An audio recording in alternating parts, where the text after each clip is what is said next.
Arizona? I want to thank every single public school teacher, educator, education support professional who showed up today on a much needed 3-day weekend, time off to where you can do the thing where you're going to get caught up on all the hours that you're behind and how frustrated you feel with the work that you might be getting through to your students this year, or how proud you are of that work as well. Today is one of those days that we fight the urge to catch back up. But I needed you here today. Your colleagues needed you here today, and so thank you for being here today. And thank you for every parent and other public school supporter who's here as well on a Monday, on a beautiful February Monday. This is the kind of day that makes everyone want to move to this wonderful state. For being here, because our message today is that we need them fighting harder for our students, to get the funding that our students deserve, and better policies to make sure that they graduate ready to get out into the world. And as long as you show up, our students have hope. As long as parents and educators have that unbreakable bond that they will fight, advocate, email, mail, talk, phone call, whatever, they will work for the best education possible for their students. Our students will continue to win, even in a tough state like this, when we're talking about the legislature. So your presence here is incredibly important, and it needs to stay positive, and we need to hold them accountable. Because what they're doing right now is they're stalling on a nothing vote. It is not a controversial vote, but it's a vote that determines if our kids are going to get $1 billion that's already been promised as part of their education this year, or they're not going to get it. And if they aren't going to get it, all of the people that are showing up here as teachers and educators and education support professionals, that's your salary. Those are your, that's the electricity for your room. That's the bus fuel for either getting them to school or for taking them to those year-end activities. It will all dry up, and we will have to shutter our doors a month to 2 months early. Parents don't want that. Students don't even really want that. And we certainly know that educators don't want it. So thank you for being here. We are about to hear from four different voices to talk about what's going on in our schools. I'm going to invite the first one back up here. It's your Vice President, Marisol Garcia. Marisol. Thanks, Joe.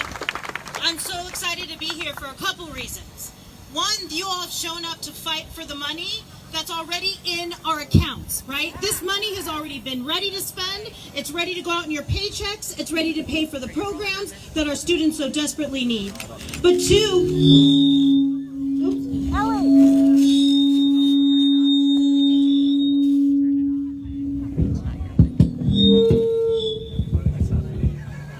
I think they're listening now. You're good.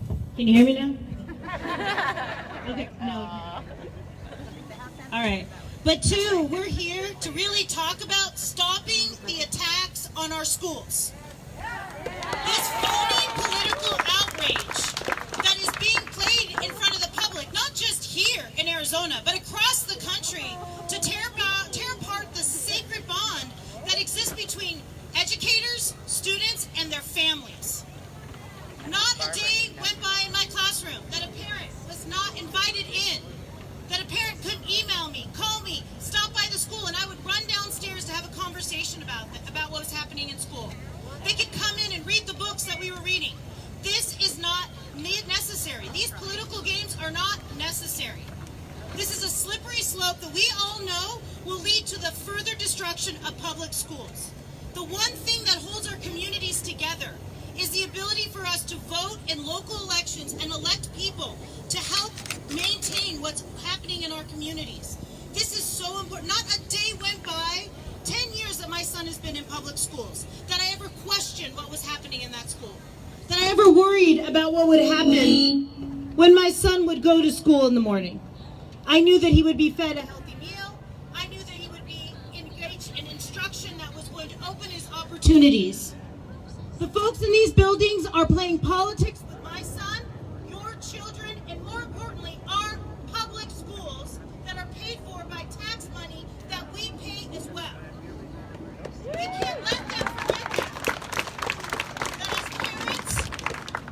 educators and as taxpayers, we have a right to be heard. We've told them that at the ballot. Every time we've taken something to the ballot, we've won. Every single time. So today we are here to remind them. Public schools are for all of us. They need to be taken care of, they need to be nurtured, and we need to be rewarded for the work that was done during the pandemic.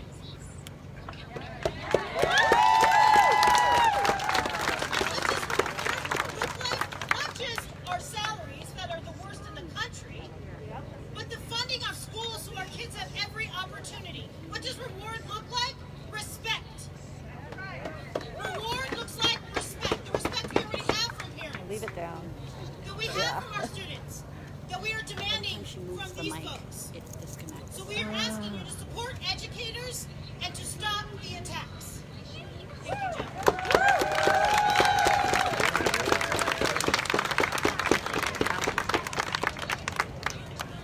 All right, that again was AEA Vice President, Social Studies teacher Marcel Garcia. We're now going to have a music teacher come join us, Josh Atkins from Paradise Valley.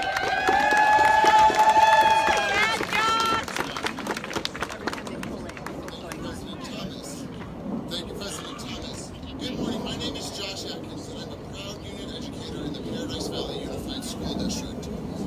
Every day when I enter my classroom, I know that I have the trust of my parents.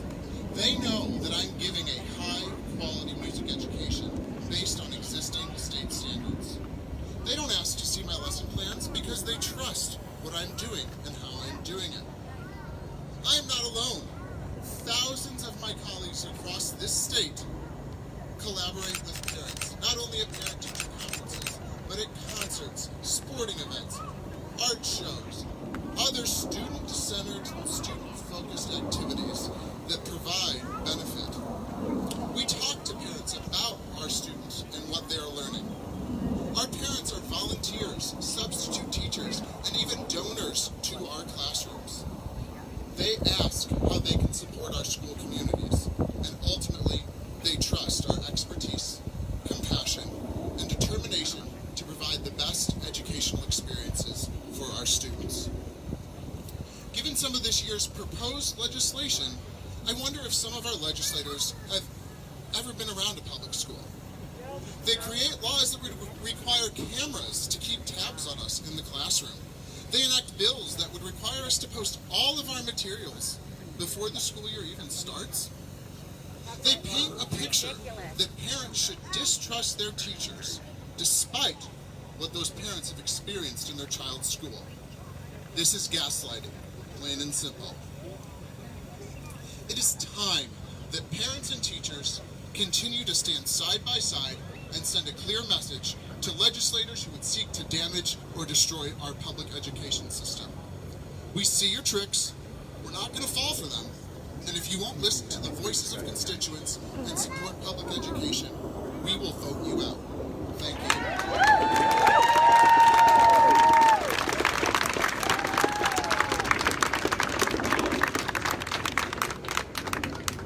All right, thank you, Josh. We're now going to have a couple of parents come up and speak. The first one is Dr. Alicia Vink, a parent out of Phoenix Elementary Schools. Dr. Vink?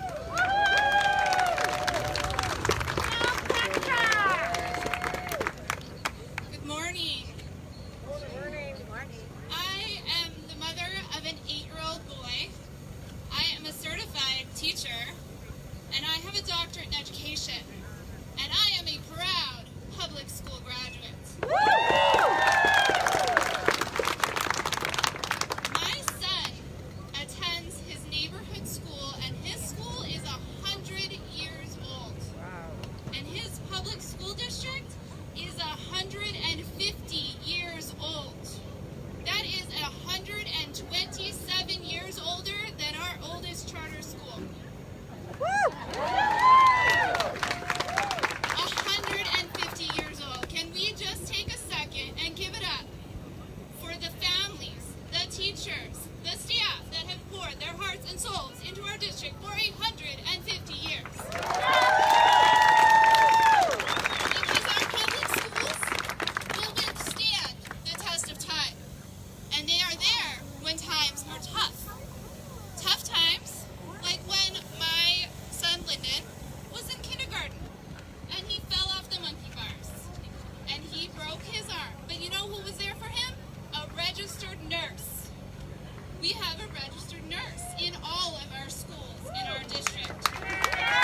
were handing out food.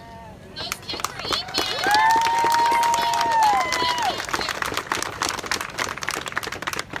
When our family unexpectedly welcomed another child into our home as a foster family, our social workers, not only the social worker in my son's school, but the social worker at the Phoenix Union High School District jumped in to help our family adopt and give my kids what they needed. Most recently, my son's second grade teacher had to resign for family reasons, and our district jumped right in. They could have combined our classes. There are 18 students in my son's class. 18.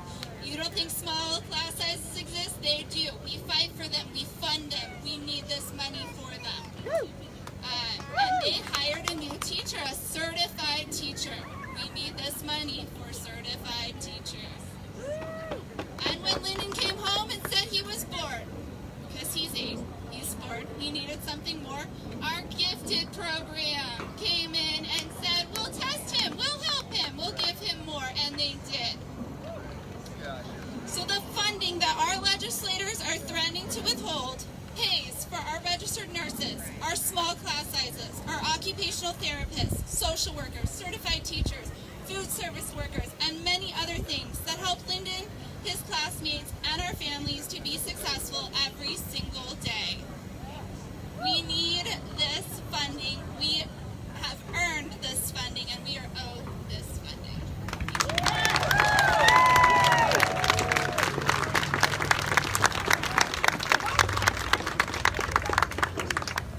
Thank you, Alicia. And our next parent and final speaker for the day is Wendy Maldonado. Wendy? Another parent. Out of the Cartwright School District.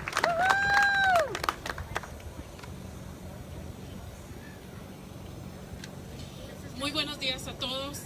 Mi nombre es Wendy Maldonado. Soy mamá de 2 niños de educación especial, son autistas.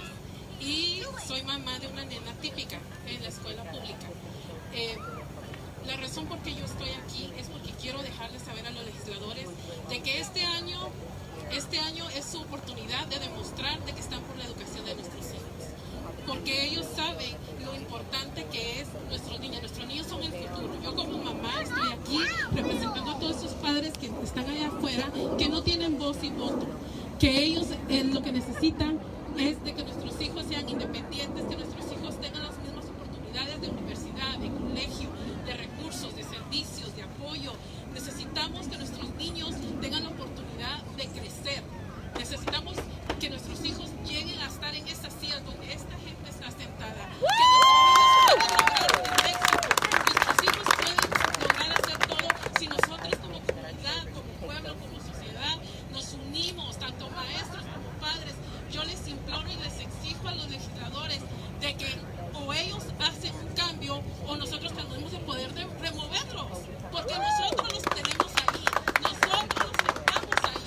Nosotros necesitamos unirnos y decirles a ellos de que ya basta los recortes. Ellos no saben lo que nuestros hijos están sufriendo. Yo como mamá de niños especiales estoy aterrorizada. ¿Por qué? Porque ellos no cuentan con los servicios, no cuentan con los apoyos. ¿Por qué? Por los fondos, justamente por lo mismo, por los fondos. Yo les dejo saber a todos ustedes de que ser madre de niños con educación especial es duro. No saben hasta que no están en los zapatos de nosotros para saber en las luchas que tenemos en los distritos para que ellos puedan obtener los servicios. Nosotros estamos apoyando a las escuelas y a los distritos porque creemos en ustedes. Nosotros como padres creemos en el cambio, creemos en las oportunidades. Muchas gracias.